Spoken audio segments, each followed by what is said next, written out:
Hello everybody, welcome back to my channel. Thank you for joining me again. In today's video, I will show you how I am taking this old dresser and turning it into a farmhouse style white dresser. And this dresser is really old. It's like way back in the day when my husband and I were still dating. So I got this contact paper from Amazon, and it's this white wood looking one, and it doesn't only look like it also has the texture of it, like you can feel like the ridges like if it were wood. So I picked up 4 of these. Now it's not going to be enough. I used a little more than 1.5 for my nightstand, and I only have this left to work with for this 6-drawer dresser. So this is what my nightstand looks like after.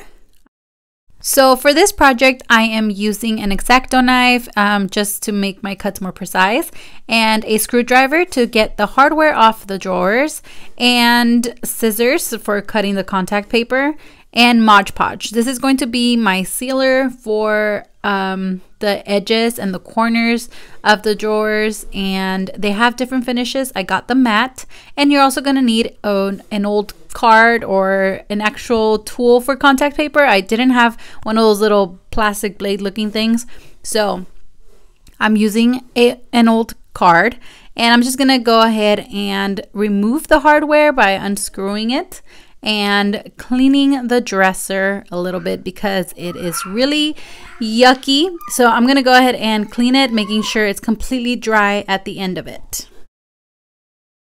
And then I'm just gonna go ahead and unroll my paper onto my drawer to measure it this way.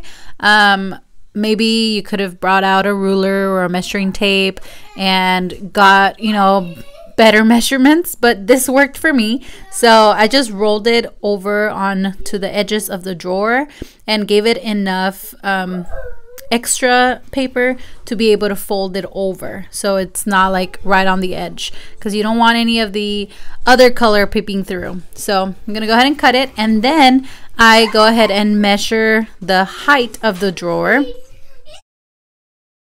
And just like I did for the other measurement, I'm going to give it enough extra paper to wrap around the whole front of the drawer, because again, I don't want it to end right at the edge and then show the brown from my dresser. So I'm going to go ahead and cut it, and don't be afraid to just peel it off. This is a small enough piece to work with that you're not gonna like tangle up or get stuck to each other.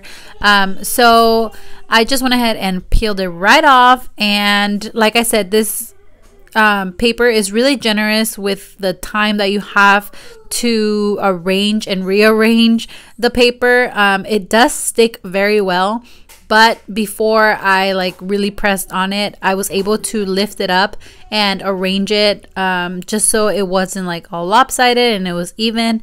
Now you do want to be careful if you are using a different print of contact paper, then you would have to be careful with the pattern and if it's, you know, straight and whatnot. But mine is pretty much just white, like you can't really see the detail of the wood unless you're standing right next to it.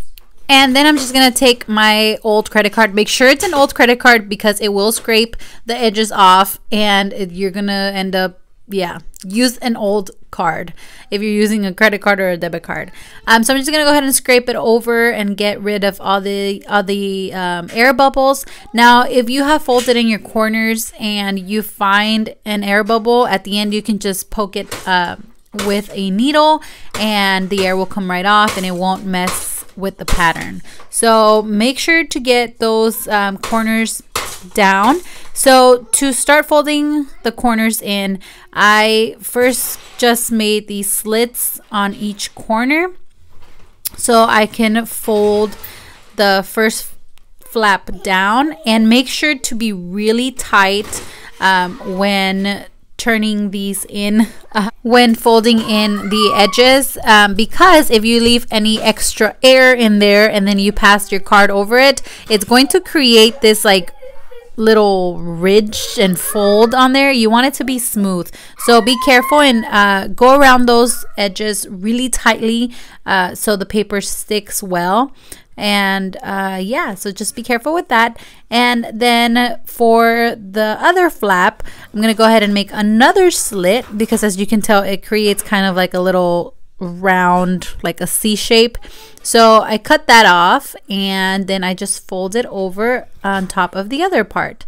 If I fold the other part over, because it was a little longer, it was just going to end up on the front of my drawer, and that wouldn't look very nice. So that's why I cut it off. But if I would have cut it shorter, cut my paper shorter, then I would have been able to turn it in and fold it in onto the corner, if that makes any sense. Okay, so now to put the hardware back on the drawer, I'm just gonna poke my screwdriver in through those holes, and you just kind of have to feel out where the holes are. Yeah, so, and then I just screwed them back in.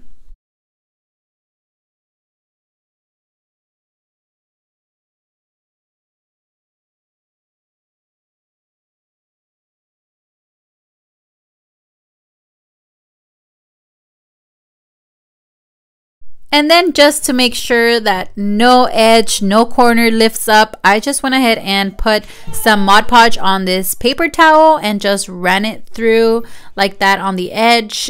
This dries clear, so you won't be able to see it, and it doesn't add any texture to it unless you're like really generous with it.